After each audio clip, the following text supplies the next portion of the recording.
and local. Every afternoon, Monday through Friday on Sactown Sports. Shout out to the 707, the whole 707. You know, one of my favorite baseball players of all time is Johnny Gomes, who played with the A's when I was down with the A's flagship station in the Bay Area. And he had 3 numbers on his cleats and on his glove, 707, because he's a Petaluma guy. Who was this? Johnny Gomes, big 707 guy.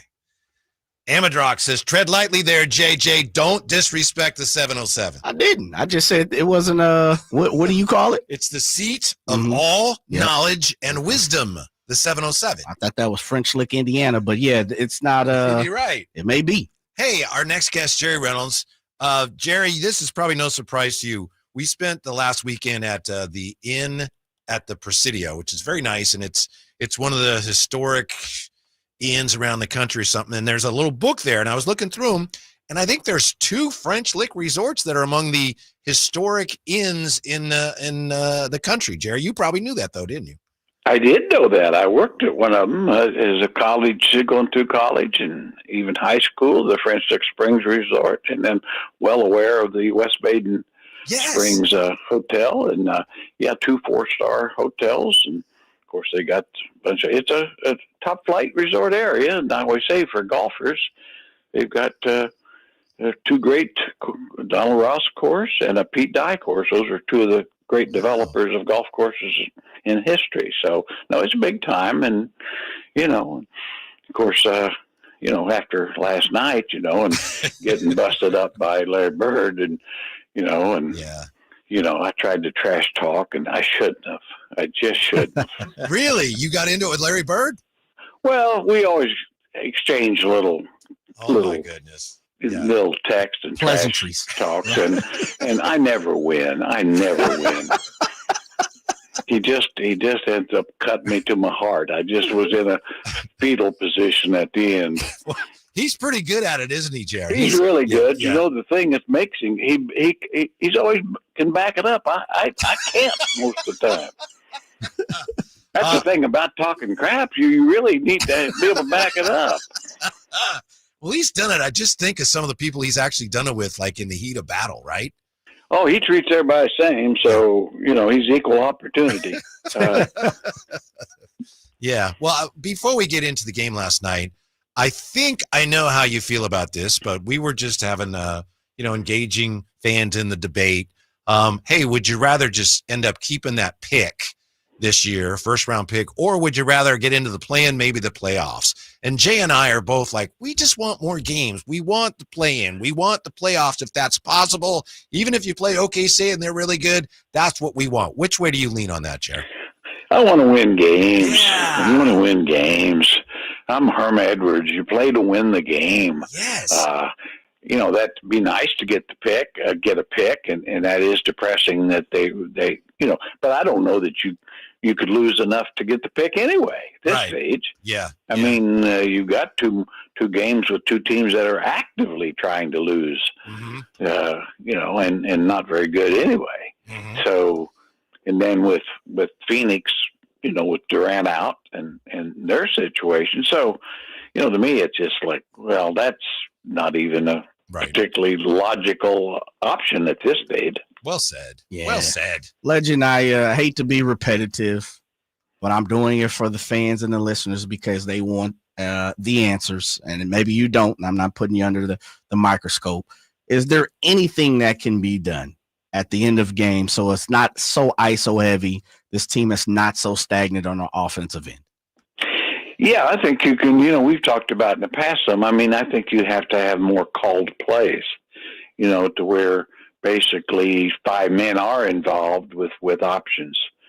First option, you're looking for, Zach LaVine here, second option, and you're trying to get Monk off of a back screen, just a regular play sets is what I would say with several options. And, it may result that maybe you want at the end of the clock, you might want to have DeRozan to have the ball with 5-6 seconds if you haven't gotten a good shot to them, because he can get shots. Mm-hmm. But it would be nice, in the meantime, and many times to maybe have more movement and have more guys involved in the offense. So, yeah, there's definitely, things you can do, but you probably just can't play the same free-flowing offense as we always know that defenses get tougher, refs let more stuff go, baskets are harder to come by.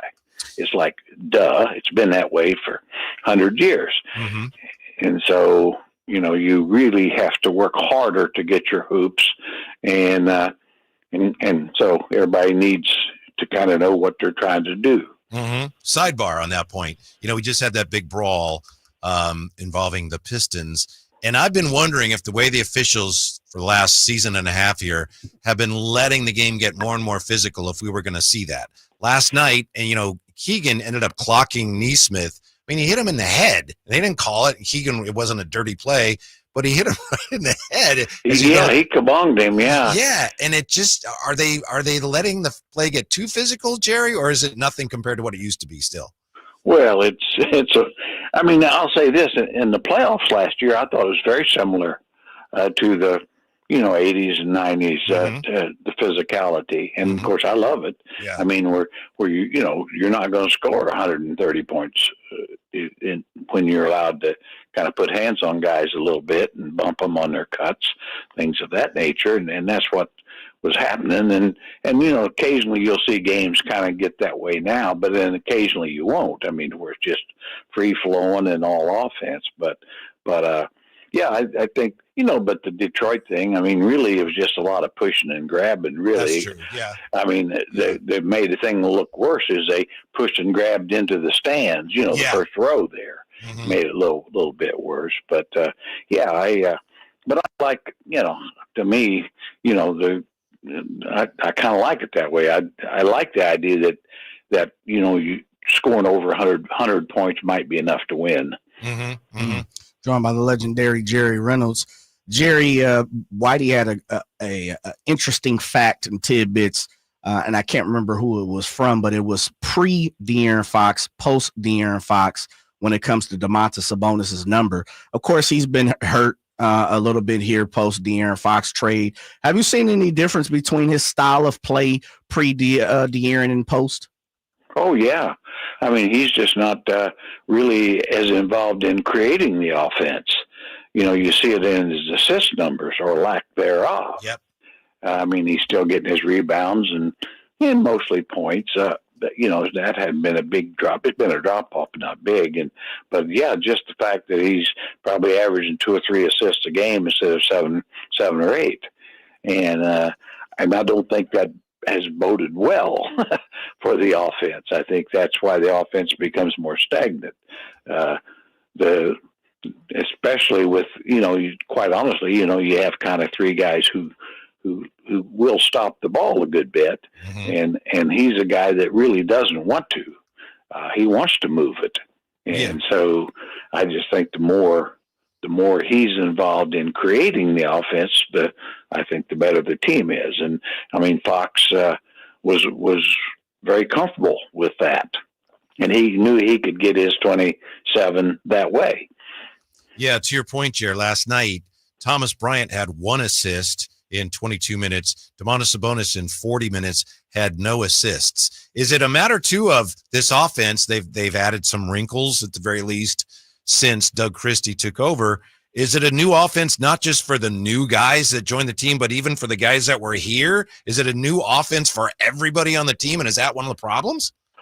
I really don't know. I mean, I've been trying to understand it a little bit. I mean, I do think it's more of adjustments for the new guys and then some of the older guys, have probably been hurt to some degree. I mean, I think Keegan Murray's playing better than he has all year, but he's not getting that many field goal attempts per se. He just is finding a way to be really good otherwise. Mm-hmm. And Keon Ellis, but Keon's just a terrific fit-in guy anyway. Mm-hmm. And of course, I always find amazing. He's one of the best 3-point shooters in the league, and sometimes we don't get him many 3-point shots. I don't know. I'm missing something there somewhere. He does have a way of getting to the truth. Yeah, he does, and I love it. I'd rather get straight to it than be sugarfooting around. I'll tell you that much. Jerry, one of the things that, excuse me, I'm calling you Jerry. Let Whitey take money over. It's legend. No, we're like we're personal friends now. Legend Zach LaVine seems to be getting lost in not only on the offensive side, on the defensive side. How would you, if you're sitting on that sideline with the last 8 games, how would you go about trying to get Zach LaVine intertwined into the ball game on both sides of the floor? Yeah, I do think you really got to get some call plays for him more. Because the more he handles the ball, I think the less effective he is sometimes. I never thought he was a great handler, but he is a great catch and shoot guy, escape dribble guy, one bounce or two or straight to the basket. But you get him trying to play off the dribble, make plays, like Monk can and has through his career. He's just not as good at it. So I think that's always a key, and it's tough for Coach Christie because it's just such a short time frame and lack of practice. I'm not trying to be a cop-out here, but I know it's true.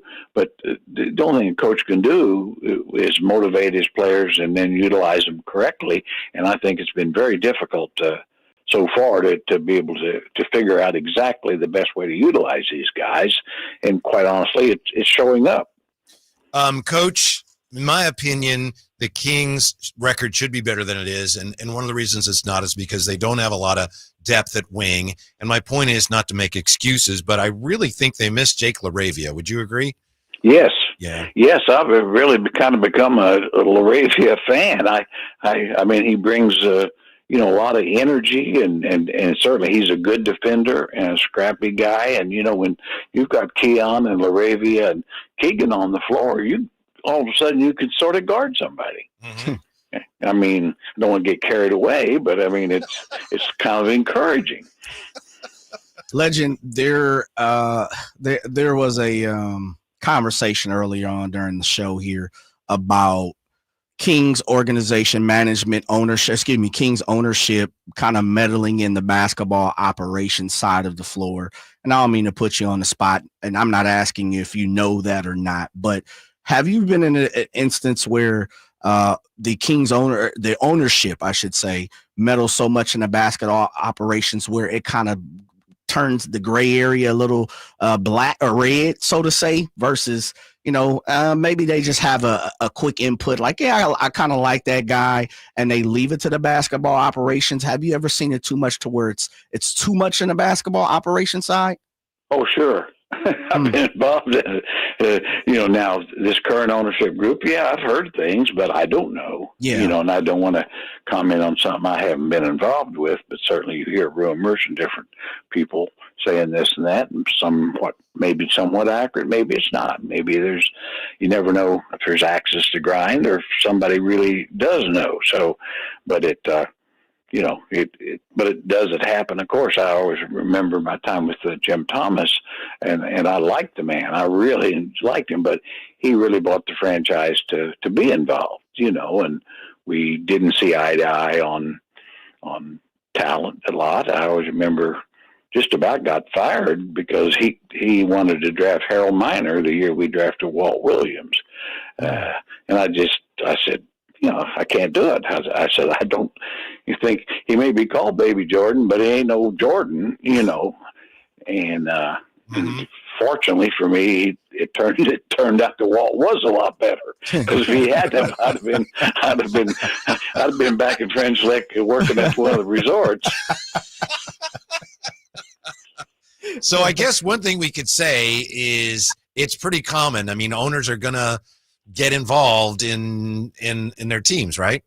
Yeah, I mean it varies. I always remember, a pretty good friend at the time, Jack McCloskey, was the general manager of the Bad Boy Pistons, and I'd known him since his college coaching days, and so we'd had anyway. But I always remember him telling me, and I thought it was very interesting. And he said the thing that was so key for the Pistons, he said, you'll never have a great team on the floor till you have a great team off the floor.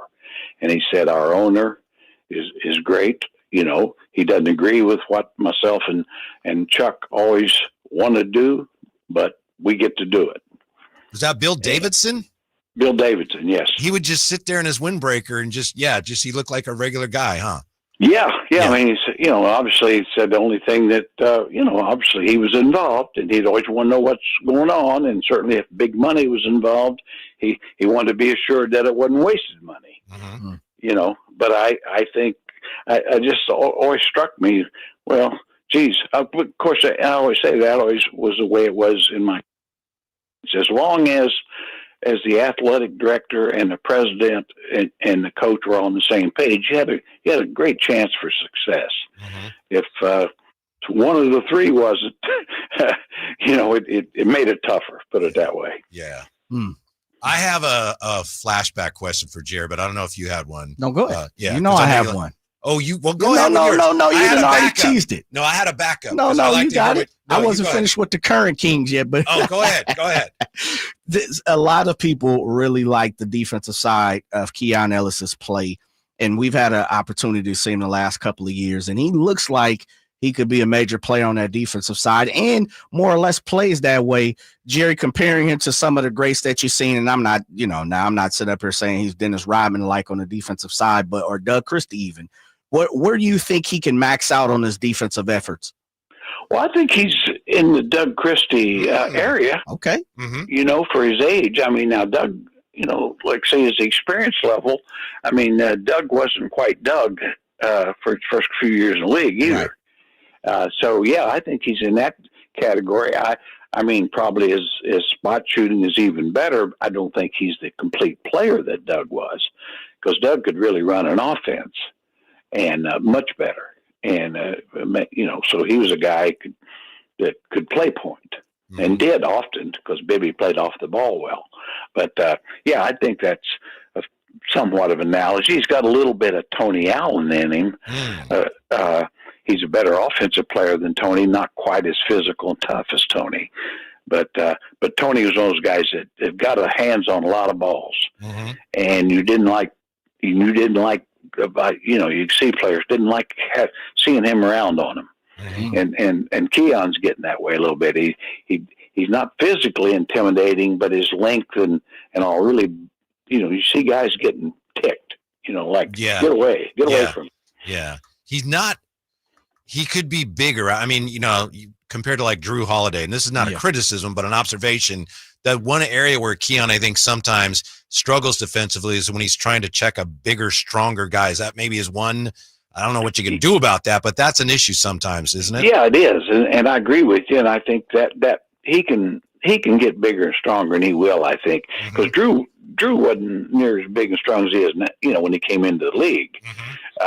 He's gotten a bit stronger, and but I think that does make a difference, because Drew Holiday is tough to bully. I mean, he's got a strong body, and So, I mean, I think there's more. To me, Keon's one of those guys that I guarantee the league is watching. He's one of those guys that probably about every team in the league saying, "Oh man, we could use him." Because he can fit with every team, right? As you pointed out earlier. Yeah, because he doesn't need the ball to be successful. Although, I mean, he is a shot maker, but he can fit in with big time scoring guys. So that's why probably about every team in the league, whether it's an evil empire like the Lakers or anybody like that, could even use him. If we're being nitpicky, could he improve his handle? Yeah, I mean, I don't think he's a particularly good playmaker right now, and I think that's something that I think has to get better. I felt like the summer league, they tried to give him an opportunity to play the point. He wasn't very good at it, and I think that would really be important for him to get so he's comfortable entering the offense and could make good decisions on just pick and rolls and drawing kicks. That's pretty simple stuff in the league now. Joined by the legendary Jerry Reynolds. All right, here goes my history question. I love this. We were talking about Moses Malone last week in his free throw percentage, which was astronomically higher than I thought ever. His total free throws. Made. I've had the opportunity to see Moses. I know he was a guy that stayed on the boards, absolutely. But to me, he's one of those guys where if you didn't have an opportunity to watch him, which of course I did not, he seems to get pushed down the totem pole a little bit. What's your take on Moses, Jerry? You're 100% right. I mean, he was ferocious, and I mean that never. I don't know of a guy that just probably the other centers in the league were just intimidated by Jabbar. I mean, I swear I don't think Jabbar would get within 5 feet of him. But I mean, and he was like I say, more skilled than it looked. You know, I mean, those guys that found a way to get his 15 points, 15 rebounds, and block shots. No, really, when you start talking about the top 10 centers of all time, his name probably isn't in there, but it should be. He's a two-time MVP and 3-time, Jerry. He was three-time. Three-time. Well, then we put him right up there in the top 5. And I mean, I really think he was probably a more valuable, and a lot of people wouldn't agree because he wasn't near as pretty a player, but he was probably a more valuable player than David Robinson. Ooh, just because of his ferociousness. You know, he's kind of like a center version, a bigger, powerful center version of Kevin Garnett, you know, that just brought it every day in every way. Was it more or less the era he played in because he played with the, tail ends of the Waltz and then you have Kareem's and, that's because he came in mid-70s, right? Like 74, 75, yeah, something around ABA, here. Yeah. So out of high school. Started off in the ABA and with the Utah Stars, I think, right out of high school, one of those first guys to do that, and was good right away, which, not many high schoolers, have stepped in the league other than LeBron and Amari Stoudemire and him that I can think of offhand that were kind of good day one.